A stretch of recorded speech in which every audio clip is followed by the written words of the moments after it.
And away we go. It's the DFS Early Bird presented by Awesemo.com, also brought to you in part by Yahoo Sports. Check out their DFS offerings. They've been doing some low-stakes tournaments with no management fee over the past couple of weeks. You want to keep an eye out for those for Major League Baseball, and I've said it a couple of times, NFL is not far away, so you'll see some big tournaments over there on Yahoo as well for the National Football League. But we have a Major League Baseball slate upon us on Friday, and that's what we'll talk to Mr. Dave Lochran about. Loffy, how the hell are you doing? I'm doing good, man. We got the NBA Finals. It's a good time to be alive. Got a lot of good stuff here. And a 15-gamer, though. We've got a whole lot of games to talk about, so we'll do it the way we usually do. Yep, break it down pitching, and then we'll talk a little bit about the hitting. As always, don't forget, we have tons of content over there at Awesemo.com in front of the paywall over there on YouTube. If that is more your speed, you get the strategy show, and you get the deeper dive and live before lock. I will, in fact, I can promote this now. Well, I'll be co-hosting the DFS Early Bird for Saturday morning with Adam, and then I'll be co-hosting the strategy show with EMAC on Saturday morning, filling in for Jake. Jake has to go tend to some family business, so I will be on with EMAC on the strategy show on Saturday. But you get the strategy show deeper dive, and you get, of course, live before lock behind the paywall where you want to be. You get Awesemo's ownership projections, you get MLB projections, you get grades, you get Dave's write-up, which is called the deep dive. That is Monday, Wednesday, Friday. Adam is Tuesday, Thursday, Saturday. You can get in for 50% off your first month. That is using the promo code EARLYBIRD. One word, and that'll get you 50% off your first month of content.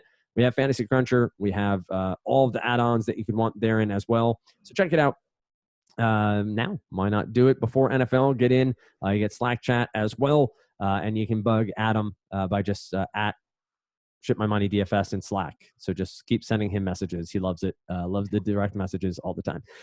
With that said, let's dive in. This is a slate that, looking before we started recording, this Cleveland Indians pitching staff has somehow made it to, I think they're 28-27. They're one game over 500 on the year, and wins and losses for pitchers are not really indicative of how well they've pitched, but there's some bad spots.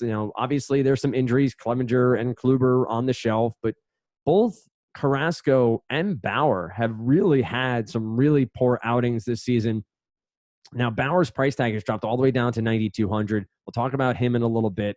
You do have Chris Sale after the rain out Thursday night pitching against the Yankees. Corbin is in Great American against Cincinnati. Kenta Maeda is your other above 10K pitcher in Chavez Ravine in Dodger Stadium against the Philadelphia Phillies. Peacock just below at 99. Caleb Smith in San Diego at 97. Herman Marquez in Colorado at 9,500. And then Berrios just above Bauer at 9,300.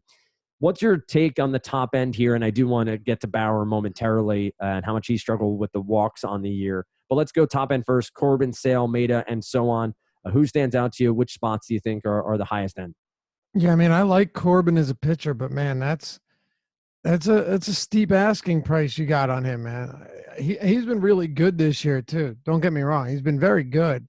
But you're at Great American. It's just it's a tough place to pitch. Yep. The thing is, when he pitches well, the upside is significant. I mean, you look at this, he's made 11 starts this year. Just looking at his last 10 now, he's got 5 of them of 30 plus fantasy point. Like, the upside, the ceiling is there. So, whenever you have that, I'm more than willing to get there. With someone like Hyun-Jin Ryu from yesterday, we haven't seen him pitch yet. I could be wrong. He could throw up monster numbers, but his K rate doesn't really justify 11 plus K. You know what I mean? And I think that's significant. So with Corbin, I don't mind that. Chris Sale is going to get the nod after the postponement.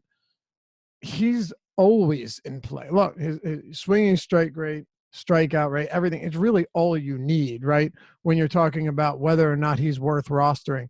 The thing is, you have a lot of good pitching on this slate, so you're going to have to make decisions somewhere. It's still a Yankees team that doesn't strike out that much, but Sale's the type of guy that can mitigate that pretty fast. Then you have Kenta Maeda against Philly. When you get up this expensive, and I'm a big fan of Kenta Maeda, I will say too that he is also someone that has excelled against righties for his career. He's been elite against right-handed pitching right-handed hitting for his career, and he's going to face McCutcheon, Segura, Hoskins, Realmuto, Franco, Kingery. He's going to face 6-7 righties. Yep. So it's significant. But how many pitches is he going to throw? And it was what, 6 2/3 innings. He had 12 Ks against San Diego. He gets pulled in the 7th with 85 pitches. Three total base runners that game, no runs and 12 strikeouts. And he gets yanked. It was a 2-0 game. Like, I know their bullpen is really deep. I get it. But at the same time, you're running that risk. I mean, look at his pitch counts, Dan, over his last 6: 74, 73, 84, 86, 85, 81. Compare that to Chris Sale, who's at 89, 106, 108, 108, 104, 111.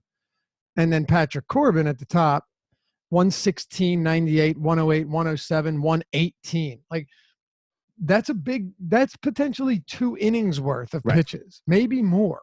Yep. We all talk all the time about batting up in the lineup, right? Comparatively of 6 through 9 as 1 through 3. Of course, the top spot in the lineup typically on the road can get that 5th at bat. When you're talking about pitchers, we don't talk about that as much, but we do point out over and over again that Dave Roberts has this penchant for taking his pitchers out way early. And that has to be part of your consideration at a price point for Kent Maeda of 5 figures. It just has to be at least partial consideration as we go through and try to figure out where we want to spend our cash on a slate that does have Coors Field on it. So we're going to have to save somewhere. And you look through, and Maeda, to me, has a good matchup. Not great. You made the point that he's done very well over his career against righties. Now, against righties on the year, still small sample sizes here for general sense, but the Phillies are middle of the pack K rate. Double-digit walk rate against right-handed pitchers, 100 weighted runs created plus, 177 ISO. So they're a middle-of-the-pack offense. When Maeda that price point and with the potential for giving up a couple of runs and coming out early, right, like and coming out in the 5th or the 6th inning, I just don't think it's worth the price point on this slate. And I'd rather go down to some of the cheaper options that I think we'll get to momentarily. Peacock, Smith, Marquez, Berrios, Bauer are all above 9K. I want to talk about Bauer specifically and the struggles he's had with the walks at times this year. But between Peacock, Smith, Marquez, or Berrios, anybody pique your interest of those 4, whatever spot they're in? Yeah, so you have a couple of interesting options here. Peacock against Oakland, to me, it's God, he is good. Don't get me wrong. It is pricey though too. I would price him. I'd price around what he's at. Shop around depending on the site, because you could get an Oakland lineup that's running out a lot of righties, and Brad Peacock is really good against right-handed hitting. I mean, it's night and day, lefties and righties. You know, upwards of 10K is tough, but I really do think this could be a good spot. Once again, it depends. What's the lineup going to look like? This is one where I'm going to wait to see what the lineup looks like before going there. Caleb Smith, he's another one. You know, he's going to struggle at times, but he gets a ton of swinging strikes, misses a lot of bats. And the Padres, the big thing about the Padres, though, is they really do strike out a lot more against righties than they do against lefties. So yes, sir. Even the Marlins, too. Like the Marlins, it doesn't mean they're good against lefties. They strike out a lot more against righties, and that's because they're very righty heavy. So just pulling this up here against lefties, I want to see where the Padres K rate ranks. 26%, 7th overall. Okay, so is that their active roster? Yep. Okay, yeah. So it's still up there. It's a good spot. It's a good park. It's not as good a park, but it's still a perfectly fine park. And Caleb Smith's really good. And we're just going down the list here. Like, this just gives you an idea of how many good pitchers there are. I'm going to talk about Herman Marquez too. I hate to do this. Like, I hate rattling off every name. He is at Coors, and it'd probably be easy just to say no to this, but it's not, because Toronto's really not good, right? I mean, they really are not good. This is a team that, you know, has one of the higher K rates in baseball against right-handed pitching. Herman Marquez has a really filthy slider that he can utilize at Coors. But he's up there in a similar price with all of those other guys, which I think is what makes it difficult. You know, do you want to pay almost 10K for Herman Marquez? That's pretty tough. Berrios, that price is coming down. The reason I don't think I have a ton of interest in him, Berrios is really good, but he just doesn't have the same strikeout upside as these other great pitchers, right?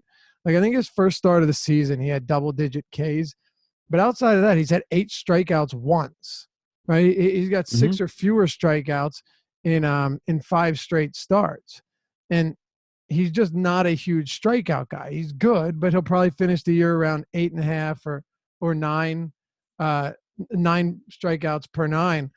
It's fine, but do you need? I would rather go Marquez at 95 or Caleb Smith. Put it that way. Over on FanDuel, just to point out, Herman Marquez is 7,500 on FanDuel for this, and that's the 12th most expensive pitcher, maybe even deeper than that. Maeda is 89, Peacock 8,600. It's Corbin Sale, Bauer, Caleb Smith, and Zach Wheeler is your 5th most expensive pitcher over on FanDuel. Wheeler we haven't even gotten to yet on DraftKings. So a stark contrast in the pitcher ranks on the 2 major sites, FanDuel and DraftKings. And of course, haven't even touched on Yahoo as of yet, which we can touch on either here or obviously on the variety of shows we have going on Friday. I've teased it a couple of times. Trevor Bauer is somebody that obviously draws a lot of focus because of his outspoken nature on Twitter, the whole drone issue a couple of years ago, but also is a very skilled pitcher who has shown Cy Young level upside, right? We've seen the potential for Bauer to be one of the elite arms in Major League Baseball. Now, though, it seems like he's rediscovered his problem with walks. And it's become an issue over the last 4 or 5 weeks where, again, small sample size, but we've seen walk rates that have really just jumped off the page. He had against Houston back at the end of April, 6 walks, 4 against Miami, 3 against Oakland, 4 against Baltimore, 4 against Oakland again. Now, is that indicative of what's going to happen in this game? No. But for me, it does bring up a level of concern, Dave. He's not ultra expensive. He's not over 10K. But do you have concerns enough to stay away from Bauer in what is a matchup against the Chicago White Sox, who strike out 26.2% against righties on the year? They have a ISO below 160, weighted runs created plus below 100. This seems like a really good spot for an ace, but I don't feel comfortable with Bauer. Where do you stand with him, and do you think this is a spot where you do feel like he should be at least be in your plans for Friday? Yeah, I mean, at this price point, I'm absolutely still interested in Trevor Bauer. I think you have to be. He still is one of the highest upside pitchers in the game, and you're getting him as what? Let's see here. 1, 2, 3, 4, 5, 6, 7, 8th highest priced pitcher on DraftKings. Yep, that's tough to get away from, and he's still flashing plenty of good strikeout stuff. You're right, though. He's been all over the place. The walks are a bit concerning, and I'd clearly like to see him pitch better. But, God, swinging strike rate last game was 15.6%, 8.1 against Oakland, 7.1 against Baltimore. I mean, I would be concerned if his last one wasn't a whole lot better. Looking at his pitch mix, too, by game, just to see if there's anything different here. I'm going to guess there isn't. No, everything looks pretty much in line. He's throwing a little bit more of the slider, but he has a lot of pitches that he can use. Yep. Velocity. I mean, his 4-seamer's been hit. Like, if you look at StatCast, his 4-seamer's been pretty well hit. His velocity's fine. Yeah. Right? I don't know. Maybe it's movement. It's something we can look more into. Maybe he's not getting enough rise. We would need a little bit more time to go, in depth with it. But the thing is, it's not like he's drawn these just brutal matchups, right? Like Tampa Bay's 6 innings, 3 earned, 8 Ks. That's fine. Tampa Bay's a decent enough team, and he got the loss. You get the win, you're at 22, 23 fantasy points, right? Oakland, 4 runs, 4 walks, 5 Ks. Pretty ugly. Still got 6 innings, 123 pitches. And then Baltimore, 7 runs against Baltimore in Cleveland. That was brutal. Yes, sir. He's had a couple rough starts. The one against the White Sox was also bad. I'm going to go out on a limb and say it's nothing serious, and that we should take advantage of this pricing here, because he as bad as he's been in May, he's just so good overall. And You could see him come out here and drop 12 strikeouts, and you're going to be really pissed you didn't play him at 9,200. All right, so we have Lucchesi, Wheeler, Arrieta against the Dodgers. No thanks for me there. Fultonevich, who I think last time out had a very solid outing, if I remember correctly. Yep, he had 7 Ks, no walks, 6 innings pitched, 5 hits allowed against St. Louis. And again, this is a team in St. Louis that doesn't strike out a ton, so 7 strikeouts, a pretty high total. Tyler Skaggs against Seattle. Turnbull has Atlanta. Duplantier against the Mets for Arizona. And then you get into probably where lineups are going to win and lose. The likes of Fires and Beeks and Happ, Chris Archer against Milwaukee, Danny Duffy in Texas. No, thank you, even though he's looked pretty good this year. Yu Darvish against that same St. Louis team is at 7K. And then my man for this slate, Andrew Kashner against the San Francisco Giants, is at 6,600.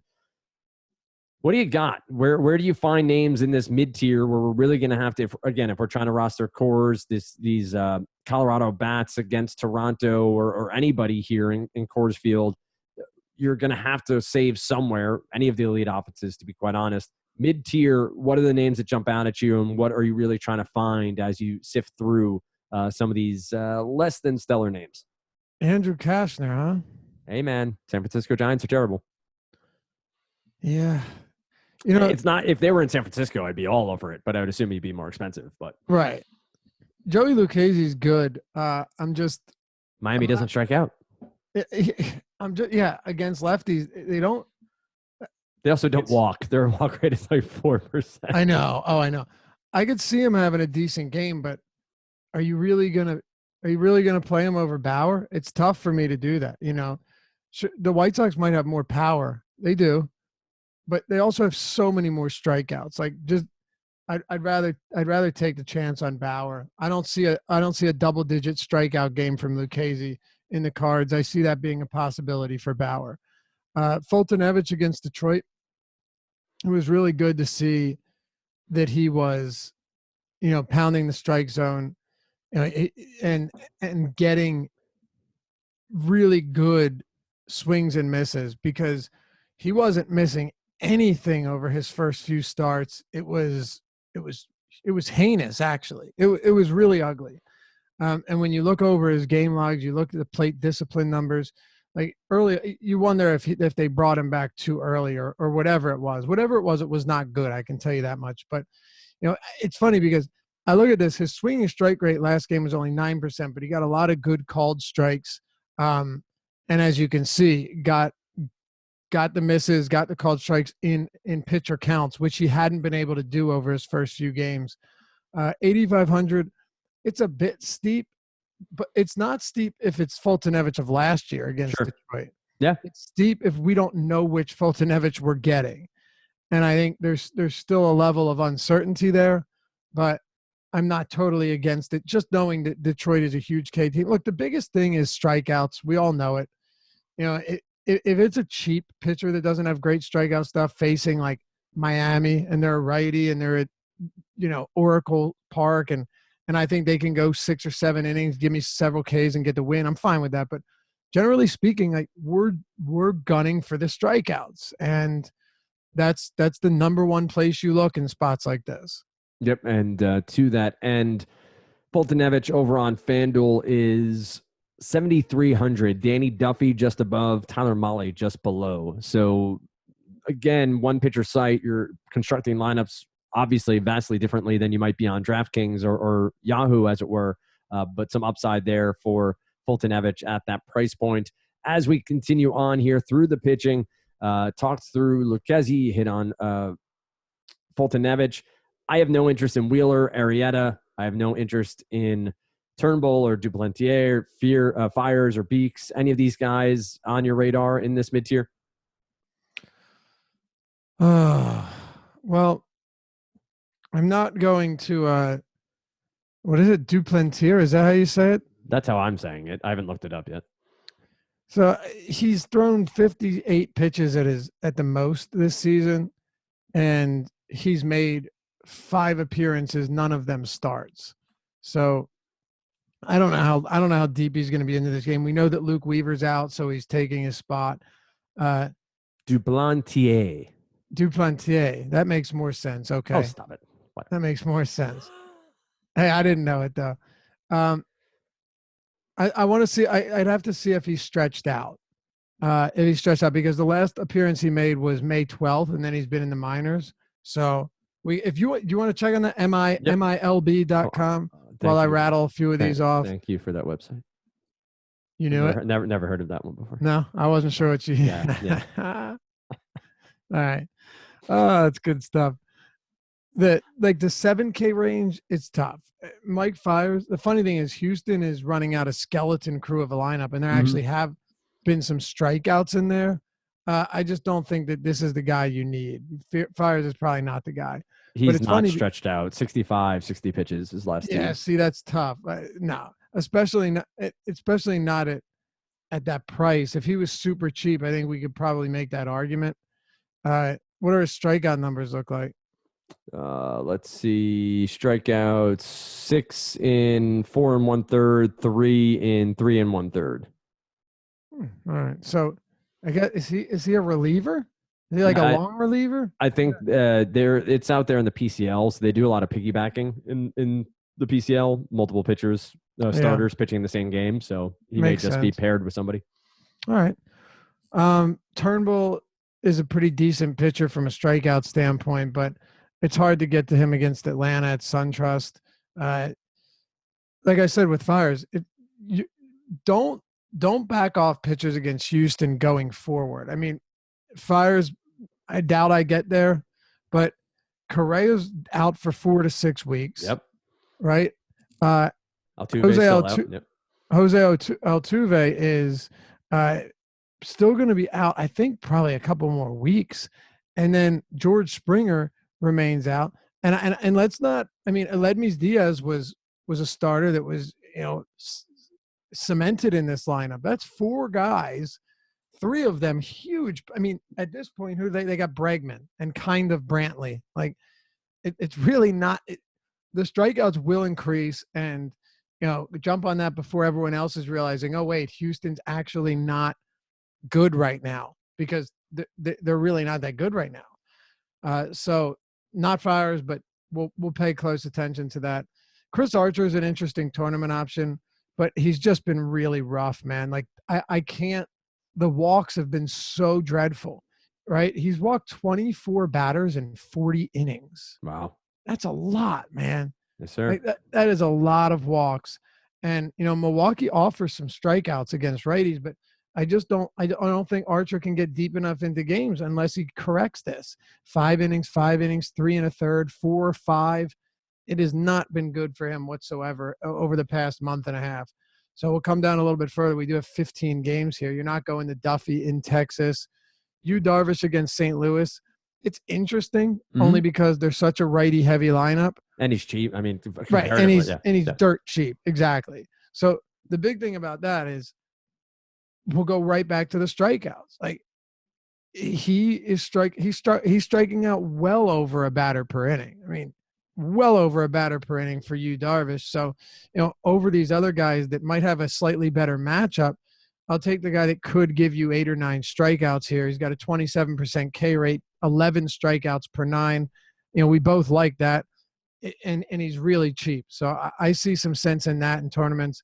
You mentioned Cashner. I'll let you speak on him, and I'll just close out the pitching.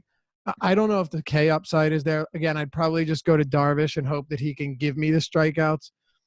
Aside from that, Michaelis, Tyler Mahle, Pomerantz, I'm not going there, even though he's really cheap. And by the way, that game's in Baltimore, not in San Francisco. I'm not proud about it. Oh no, dude. It's all you. I just wanted to make sure I got to the rest of these. Chesine, Jackson, Urano, Covey, Leak. That'll about do it, man. I think Darvish is the lowest I'll go, but 7K on Darvish, that's really cheap. I didn't even realize who was pitching for Toronto in Colorado. It's Edwin Jackson. That's gonna. Oh yeah. That's gonna be fun to talk about. Andrew Cashner is not a good pitcher.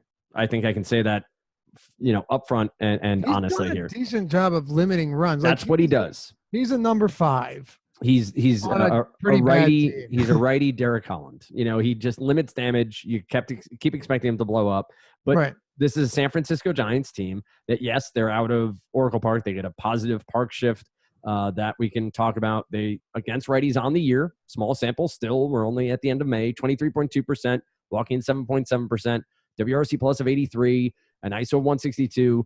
I fear Brendan Belt in this lineup, and that's about it. And so if I'm trying to truly get cheap and I can get 5 2/3 of Cashner with 5 or 6 Ks, I don't think it's that off the ranch here to really take a stab at him really cheap. Reservation is what I was going for, not ranch. Off the reservation. I figured, but it's Yeah. pretty much the same thing. Right, exactly. He'll be considered for me. One Would of I them love you're to? a cowboy, one of them you're an Indian. What's it matter, right? Right. I mean, yeah, everybody played that growing up, right? Cashner, I agree with you from a strict, if I had to choose one perspective, I prefer Darvish over Cashner. Like, I think just straight, if I'm choosing one, the matchup for Darvish, I don't think is as good as it is for Cashner. The park, I would say, probably favors Darvish. St. Louis is kind of a neutral park. I'll consider him, though. And he's going to be somebody that I probably painstakingly choose in lineups where I'm trying to get up to one of the high-end pitchers plus some Coors bats, some Colorado bats against Edwin Jackson. He's going to be at least in the mix as I'm pairing some lineups together. Now, again, full disclosure, I think everyone knows this, but I don't MME. I'm not using Fantasy Cruncher. I'm hand-building lineups throughout the day, have fun doing it. So I'm not setting exposures. I'm not trying to figure out capping anything with someone like Cashner. I'm going to see if he fits. And if the offensive lineup I build fits, when he gets slotted in. So that will be where I stand probably until midday. Lineups matter here. See who San Francisco rolls out, see what their strikeout percentages are, and go from there. Not proud about it, but it will probably be one of the few times this year I genuinely consider rostering Cashner. I do like trolling Derek Carty about Andrew Cashner many times over, trying to imply that he's a Cashner fan, which has been one of my favorite things to do over the past year. He's not at all, but it's just still fun to imply so other people think he is. But he'll be at least part of the consideration here. You made the point about Fires before, and I didn't overly say it, but when Hendricks was on the mound against the Astros and I saw him in our projections at 2 or 3% owned, that's all I rostered on Thursday night was Hendricks. What did he finish with? 26 DraftKings points, I think. Not 25. bad. No, and is he a high strikeout guy? No, but this Houston Astros lineup is so depleted. And yes, you pointed Bregman and Brantley. I agree. But I think ownership will continue to be down because people see Houston and just assume the play is off. Is Fires as good as Kyle Hendricks? Probably not. Fires probably has a higher ceiling, but a much lower floor as well when he blows up. I do like Fires a bit here at 7,700. Over on FanDuel, I think Fires is more expensive. Is he? No, Fires is 6,700 over on FanDuel and 6,500 for Andrew Cashner. With so much good pitching, you're going to be hard pressed to go that cheap on FanDuel. Absolutely. With the pricing is wide open over there, so you're not going to necessarily have to make that. And I just realized I have money on FanDuel. I didn't even know that. How about that? Maybe I'll be playing some over there on Friday. But let's talk some offense, and then we'll close out the podcast. Obviously, Colorado bats wherever you can fit them against Edwin Jackson. Pretty straightforward there. Anyone specifically you want to highlight, or is this 1 through 5 or whatever stack you want to try to put together? The Rockies stand out as the top stack of the day. Hey, by the way, it's nice to see DeMarcus Cousins back on the basketball court. Amazing to see him back, to be quite honest. The way they described his quad injury when it happened, I did not expect to see him. I know, dude. It makes me happy to see him back. I'm a huge Boogie fan. I know you are me too. Yeah. Real nice to see that. So Colorado against Edwin Jackson, like, you're just going to have to find ways to make it work. Seriously, right? I know that sounds, just figure it out. Well, to an extent, you probably will need to. Now, these guys are expensive. Arenado, Story, they're going to cost you. But DraftKings has now they raised the prices a bit today, but like Dahl and Tapia and McMahon are still reasonable. 4.6, 4.7. They were 4.2, 4.3 on Thursday, which made them a lot easier to play. But they're all in that 4.6, 4.7 range. David Murphy 4.8. I think one thing would be, just don't even bother trying to get Story and Arenado into the same lineup. Like, I know you'll want to, but I think you actually will be able to stack them with one of those guys and not two of them. That's one way to look at it. But their implied total is 7.2. Wow. 7.2. Yeah. I mean, it's just crazy. And it's not shocking. Like, they'll probably go over. It's a very good team. It's a very bad pitcher and a good hitting offense at Coors. Edwin Jackson in 3 starts this season, 2 runs and 5 innings, 1 home run. That was against the Giants in San Francisco, so that doesn't count. 6 runs against Boston, 1 home run, and then the finale, 7 runs, 3 home runs against San Diego. I mean, I don't know how he escapes this unscathed. It's going to be ugly. And Colorado is your top stack. Whether you want to go, whether you're trying to get away from high ownership, you can do it elsewhere. But they're in such a good spot. Texas against Duffy. Now, I like the Rangers a lot better against righties. Yep. I'd rather have a whole slew of lefties against a weak righty. But at the same time, I can handle having these guys against Duffy, who will give up some power. And then, oh man, there are 5 teams with a 5+ total. Boston against Happ, a bunch of righty bats at Yankee Stadium. Yep. Against the lefty, who's allowed, I think, 14 home runs this year. That sounds right. Yeah. Yeah. It's a lot of home runs. Cleveland against Dylan Covey. They just seem like they're continually letting us down, but they have a 5.1 total. And then Kansas City against Ariel Jurado, they're at 5.2. I do kind of like that, but play some of the teams that are going to be at low ownership and that aren't super expensive. I think that's one of the ways to go about this. Find some of the pitchers that, like, okay, for example, Tyler Mahle's pitching at Great American Ballpark. Getting some of these Washington bats is not a bad idea. 4.8 run total, no problem with that.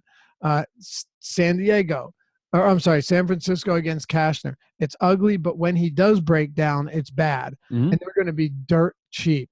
I don't like them, but getting them as a 3-player stack and a 5-3 makes sense if you're paying up for pitching. So there are ways to go about it. Even Baltimore against Drew Pomerantz on sites where they're cheap, Dan, because they have a bunch of righties, albeit not great ones outside of Mancini and maybe VR.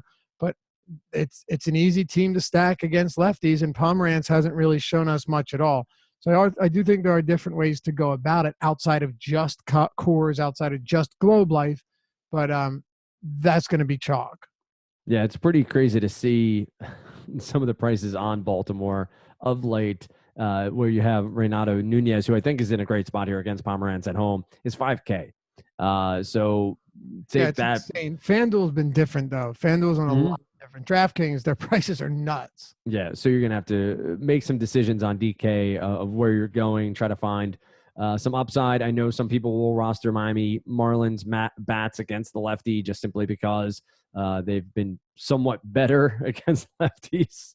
It's kind of hard not to be when you're the worst team in the league against right-handed pitchers, but they are cheap. You do have the likes of Anderson and Cooper and Dean, all usually sub 4K that could give you a stack. Don't think it's a great spot. Wouldn't suggest it, but you're going to have to get a little bit creative. Any other teams, any other one-offs that you think just by scrolling through the pitching matchups that we've talked about that you think have some upside, maybe against this middle tier of the Turnbulls and Skaggs and Fires? Anybody stand out as a one-off that you would like to throw into the fire here before we sign off? I think that's it for now, but I'll definitely look over it 1, 2, 3, 4 more times while writing the deep dive. And you also get Dave there on the deeper dive. So you not only get the write-up where he does all the research, then he and Adam break down the slate for everyone over there on YouTube. If you're not yet subscribed, do it. But, click that bell. Make sure you get the notifications when we go live or when a new video gets posted. We do appreciate when you like and share the video on social media. If you want to tag me or Lofty, it's, of course, at Lofty_D, LOUGHY_D. And my name is at Dan Stratford on the Twitter machine. Tag us, share it. We'd love to bring in new listeners and viewers over there on YouTube. Leave a comment.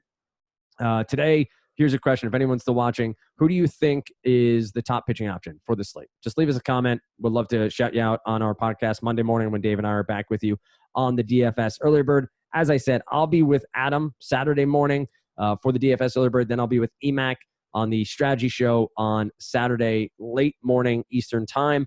And Dave and I are back with you on Monday. So with that said, we wish you the best of luck on this deep 15-game Major League Baseball slate. And we'll see you back here on the DFS Early Bird presented by Awesemo.com.